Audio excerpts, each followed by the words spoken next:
গুমের সাথে জড়িত যত বড় সেনা সদস্যই হোক না কেন তাকে আইনের আওতায় এনে বিচারের সম্মুখীন করা হবে।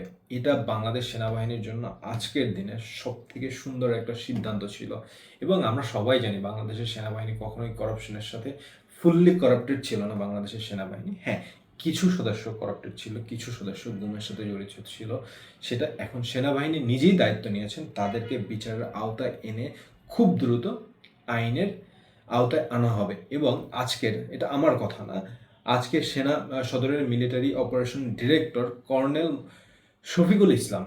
মোহাম্মদ শফিকুল ইসলাম তিনি আজকের প্রেস ব্রিফিংয়ে জানিয়েছেন এবং তিনি আরও তুলে ধরেন এই বিগত 11 মাসে স্বৈরাচারের পতনের পরে বিগত 11 মাসে সেনাবাহিনীর সাফল্য তুলে ধরেন। তার ভিতরে সবথেকে বড় সাফল্য হিসাবে তিনি তুলে ধরেন তিনি এই দীর্ঘ 11 মাসে যারা আহত হয়েছেন ছাত্র জনতার আন্দোলনে, জুলাই আগস্টের গণ অভ্যুত্থানে যারা আহত হয়েছেন তাদের ভিতরে 4,790 জনকে সেনাবাহিনী চিকিৎসা দান করেছেন এবং এখনও বর্তমানে 22 জন ঢাকা সিএমএইচে ভর্তি আছেন তাদের ভিতরে। এবং কিশোর গ্যাংয়ের প্রায় 4 শতাধিক সদস্যকে গ্রেপ্তার করেন এবং পার্বত্য এলাকায় অভিযান চালিয়ে প্রায় 23 জন সন্ত্রাসীকে গ্রেপ্তার করা হয়। দেশের ভাবমূর্তি রক্ষায় সেনাবাহিনী তার সর্বোচ্চ উজাড় করে নিয়োজিত আছেন।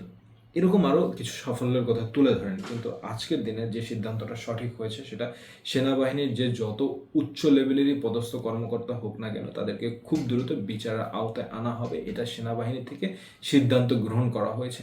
দেখুন, একটা জিনিস বলি, সেনাবাহিনীতে বিভিন্ন কর্মকর্তা কর্মচারী বিভিন্ন অর্গানাইজেশনে কাজে নিয়োজিত, যেমন দেখতে পাচ্ছেন পাসপোর্ট অফিসে গেলে বিভিন্ন পর্যায়ে বা আপনার ডিফেন্সের বিভিন্ন অফিসে বা বিভিন্ন জায়গায় নিয়োজিত থাকে সেনাবাহিনীর কর্মকর্তা কর্মচারীরা।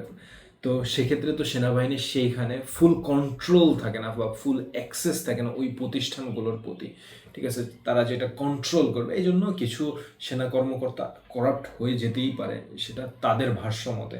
তো তাদেরকেও খুব দ্রুত আইনের আওতায় আনা হবে।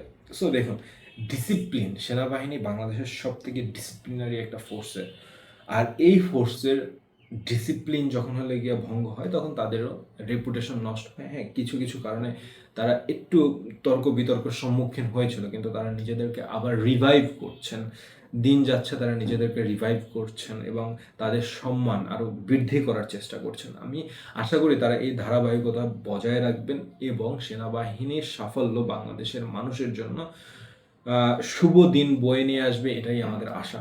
সো আজকের ভিডিওটা ভালো লাগলে লাইক, শেয়ার অ্যান্ড সাবস্ক্রাইব করে দিবেন এবং যদি আপনাদের বেশি ভালো লাগে ভিডিওটা বেশি বেশি করে শেয়ার করবেন। আল্লাহ হাফেজ।